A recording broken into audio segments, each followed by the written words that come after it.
तो हेलो मेरे प्यारे दोस्तों, एक बार फिर से स्वागत है आपका अपने यूट्यूब चैनल वर्क्स वंडर्स में। तो दोस्तों, पिछली क्लास में हमने पॉइंट मशीन से रिलेटेड जो भी इम्पोर्टेंट क्वेश्चन आंसर किया था, उसी सीरीज का ये हमारा पार्ट 2 है। इसमें भी हम पॉइंट मशीन से रिलेटेड इम्पोर्टेंट क्वेश्चन आंसर के बारे में जानेंगे। तो दोस्तों, आपको बता दें, हमारा यह क्लास उन सारे लोगों के लिए इम्पोर्टेंट है जो रेलवे में होने वाले डिपार्टमेंटल एग्जाम के थ्रू जेईएसएससी या एडीएसटी और टेक्नीशियन लेवल में जो सिग्नलिंग के एग्जाम की तैयारी में लगे हुए हैं, उनके लिए ये बहुत ही ज़रूरी है। तो जितने भी सिग्नलिंग वाले लोग हैं, चाहे वो टेक्नीशियन से जेई बनना चाहते हो या फिर जेई एसएससी से एडीएसटी के एग्जाम की प्रिपरेशन कर रहे हैं ग्रुप बी में, उनके लिए भी ये इम्पोर्टेंट हो जाता है। तो जो लोग दोस्त हमारे चैनल पे नए हैं, वो चैनल को कीजिए सब्सक्राइब, साथ ही अपना प्यार और सपोर्ट बनाए रखने के लिए हमारे इस वीडियो सीरीज को कीजिए लाइक। तो दोस्तों, बढ़ते हैं आज के हमारे इस सीरीज के पहले क्वेश्चन की तरफ। पहला क्वेश्चन है, dash snubbing arrangement is provided in IRS point machine. तो हम लोग जानते हैं कि जो पॉइंट मशीन होता है हमारे इंडियन रेलवे में यूज होता है, वो मेनली 3-4 प्रकार का होता है, जिसमें सीमेंस होता है, आईआरएस होता है या टीडब्ल्यूएस होता है। तो यहाँ पे जो पूछा गया है, आईआरएस पॉइंट मशीन के बारे में पूछा गया है कि ये स्नबिंग क्या होता है। स्नबिंग होता है कि मोटर जो है अचानक से ना रुक जाए। अचानक से रुकेगा तो उसमें क्या प्रेशर पड़ेगा, तो उस केस में क्या होता है, उसमें स्नबर लगाया जाता है तो कि धीरे धीरे मूवमेंट हो। तो उस केस के लिए क्या होता है, मैकेनिकल स्नबिंग होता है। मैकेनिकल स्नबिंग होता है, क्या होता है, मैकेनिकल स्नबिंग होता है। किस प्रकार का अरेंजमेंट होता है, मैकेनिकल स्नबिंग का अरेंजमेंट होता है आईआरएस पॉइंट मशीन में। बढ़ते हैं अगले क्वेश्चन की तरफ। नेक्स्ट है, difference between normal working current and obstruction current shall not be less then. अभी यहाँ पे ध्यान देने वाली बात है कि जो नॉर्मल वर्किंग करंट है पॉइंट मशीन का, और जो ऑब्स्ट्रक्शन करंट है, नॉर्मल वर्किंग करंट मतलब पॉइंट चलाए तो चला, डायरेक्ट सेट हो गया, लॉक हो गया, इंडिकेशन आ गया, तो वो नॉर्मल वर्किंग हुआ। पर अगर क्या है कि उस पॉइंट चलाया पर कोई ऑब्स्ट्रक्शन की वजह से पॉइंट पूरा नहीं हो गया, चल पाया, तो उस केस में उसका जो करंट होगा, उन दोनों का जो डिफरेंस हो कितना नहीं होना चाहिए, कितना से कम नहीं होना चाहिए। तो 0.5 एम्पियर से कम नहीं होना चाहिए। यहाँ पे ध्यान देने वाली बात है, यहाँ पे पूछा है difference shall not be less than पूछा है। यहाँ पे क्या पूछा है, shall not be less than पूछा है। तो 0.5 से मतलब मान लीजिए नॉर्मल नॉर्मल जो वर्किंग करंट है वो मान लीजिए 2 एम्पियर आता है, तो और जो ऑब्स्ट्रक्शन है वो 2.5 आया, तो इस केस में क्या है, डिफरेंस टू कितना हो गया, 0.5 हो गया। कितना हो गया, 0.5। इससे कम नहीं होना चाहिए। जैसे अगर नॉर्मल में 2 आया तो 2.4 नहीं होना चाहिए, ठीक है। तो हमेशा जो मिनिमम होना चाहिए वो होना चाहिए 0.5। इससे हमेशा ज़्यादा ही होगा, कम नहीं होगा। बढ़ते हैं अगले क्वेश्चन की तरफ। नेक्स्ट है, difference between normal working current and obstruction current shall not be less then. ये तो सेम ही क्वेश्चन हम लोगों ने देखा, यहाँ पे ये क्वेश्चन गलत है। यहाँ पे होगा 0.5 होगा इसका आंसर, हम लोगों ने पीछे देखा 0.5 एम्पियर। बढ़ते हैं अगले क्वेश्चन की तरफ। नेक्स्ट है, power supply to point machine is control at dash level. जो पावर सप्लाई पॉइंट मशीन को दिया जाता है, जो 110 वोल्ट जो दिया जाता है पॉइंट मशीन को, उसका जो पावर कंट्रोल होता है, पावर सप्लाई का जो कंट्रोल होता है, वो पॉइंट मशीन में कौन कौन से लेवल पे होता है। तो 2 लेवल पे होता है, एक तो सर्किटरी लेवल पे होता है और दूसरा मशीन लेवल पे भी होता है।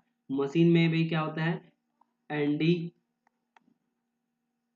एनसी और आरसी, नॉर्मल कंट्रोल कॉन्टैक्ट और रिवर्स कंट्रोल कॉन्टैक्ट जो होता है वो होता है। तो पावर सप्लाई का जो कंट्रोल होता है पॉइंट मशीन में, वो 2 तरीके से, सर्किटरी लेवल पे भी होता है और मशीन लेवल पे भी होता है। बढ़ते हैं अगले क्वेश्चन की तरफ। नेक्स्ट है, the total movement of drive disc is. तो जो ड्राइव डिस्क होता है, ड्राइव डिस्क होता है, उसका जो टोटल मूवमेंट होता है कितना होता है, 270 डिग्री होता है। 270 डिग्री होती है। यहाँ पे एक नॉच बना रहता है, जब पॉइंट चलता है तो ये घूम के ऐसे घूमता है, फिर ये घूम के वापस ऐसे आता है। तो ये कितना मूवमेंट होता है इसका, normal movement of drive disc is 270 degree. बढ़ते हैं अगले क्वेश्चन की तरफ। नेक्स्ट है, AC immunity of point motor. AC immunity कितना होता है, बहुत इंपॉर्टेंट है। इंपॉर्टेंट क्वेश्चन है, भी आई है कि कितना एसी ह्यूमिडिटी होना चाहिए, कितना वो बर्दाश्त कर सकता है।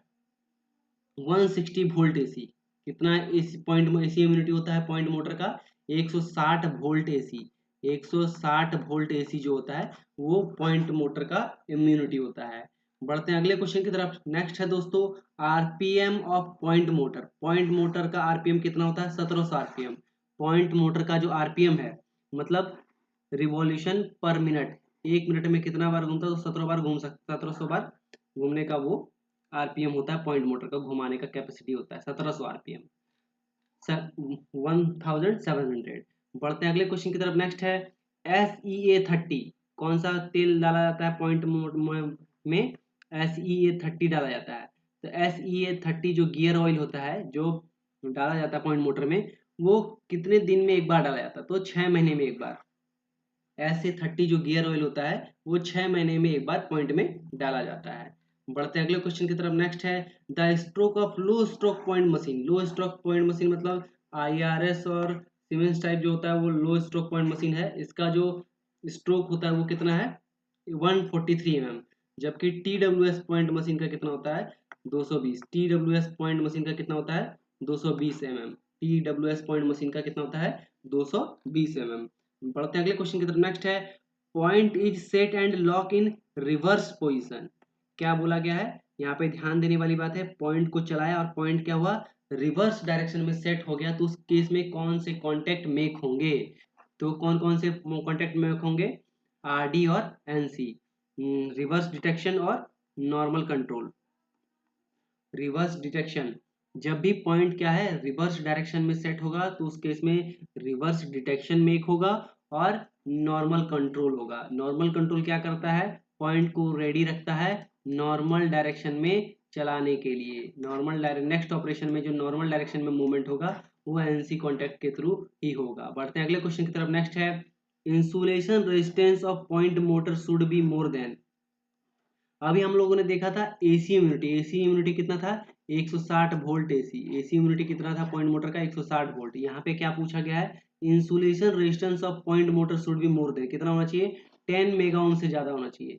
इंसुलेशन रेजिस्टेंस जो है पॉइंट मोटर का कितना होना चाहिए? 10 मेगा ओम से ज्यादा होना चाहिए। बढ़ते हैं अगले क्वेश्चन की तरफ। नेक्स्ट है obstruction current of point machine shall not be more then. यहाँ पे ध्यान देने वाली बात है, ऑब्स्ट्रक्शन करंट जो होगा वो नॉर्मल वर्किंग करंट से कितना ज्यादा, सब तभी हम लोग क्या किए मिनिमम पढ़े थे। मिनिमम कितना था? 0.5 वोल्ट से जो है, सॉरी 0.5 एम्पियर से जो है कम नहीं होना पड़ेगा। मिनिमम क्या है? जो डिफरेंस होगा ऑब्स्ट्रक्शन का, ऑब्स्ट्रक्शन माइनस नॉर्मल का जो डिफरेंस होगा वो 0.5 से ग्रेटर होगा। ऑब्स्ट्रक्शन करंट माइनस जो नॉर्मल करंट होगा वो मिनिमम जो होगा वो 0.5 से ज्यादा होना चाहिए। और यहाँ पे क्या पूछा है? यहाँ पे पूछा गया है कि कितना कितना टाइम्स हो सकता है जो पॉइंट मशीन का जो है नॉट मोर देन, कितना टाइम्स से ज्यादा नहीं होना चाहिए? 2 टाइम्स। 2 टाइम्स से ज्यादा नहीं होना चाहिए। ऑब्स्ट्रक्शन करंट जो होना चाहिए वो नॉर्मल वर्किंग करंट से 2 टाइम्स से ज्यादा नहीं होना चाहिए, not more than 2 times of the normal working current. बढ़ते हैं अगले क्वेश्चन की तरफ। नेक्स्ट है the IRS point machine is provided with dash locking. The IRS point machine is provided with कौन सा लॉकिंग होता है उसमें? रोटेटरी लॉकिंग होता है। रोटेटरी लॉकिंग होता है उसमें। जो ड्रम होता है वो क्या होता है?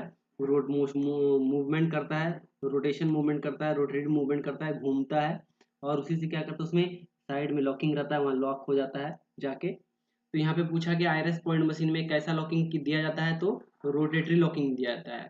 जबकि TWS में क्या होता है? रोटेटरी तो होता ही है, साथ ही उसमें क्या होता है? ऐसा एक नॉच बना रहता है, ठीक है, जहाँ पे क्या होता है स्लीपर में जाके वो लॉक करता है।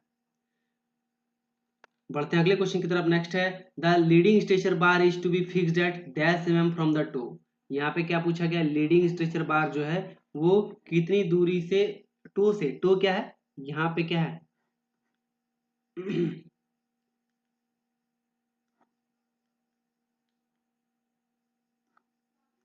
यहाँ पे क्या है? ये पॉइंट यहाँ पे स्लीपर है, पहला दूसरा तीसरा। तो यहाँ पे क्या है? ऐसे पॉइंट यहाँ पे लगा हुआ है पॉइंट, यहाँ पे इसका स्विच रेल लगा हुआ है। और यहाँ पे क्या है, थर्ड स्लीपर, पहला स्लीपर, दूसरा और तीसरा, तीसरा और चौथा के बीच, तीसरा और चौथा के बीच क्या है, यहाँ पॉइंट मोटर लगा हुआ है।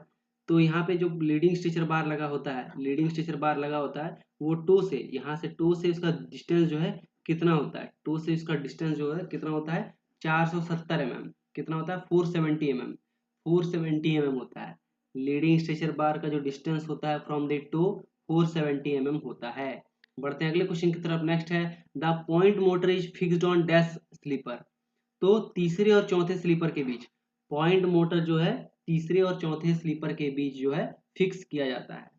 इंडियन रेलवे में जो पॉइंट मोटर फिक्स किए जाते हैं वो तीसरे और चौथे स्लीपर के बीच में लगाया जाता है। तो थैंक यू दोस्तों, होप आपको हमारा ये वीडियो सीरीज पसंद आ रहा है। तो जो लोग दोस्त हमारे चैनल पर नए हैं वो वीडियोस को करें शेयर, और साथ ही साथ हमारे चैनल को कीजिए सब्सक्राइब। मिलते हैं नेक्स्ट वीडियो में, तब तक के लिए धन्यवाद।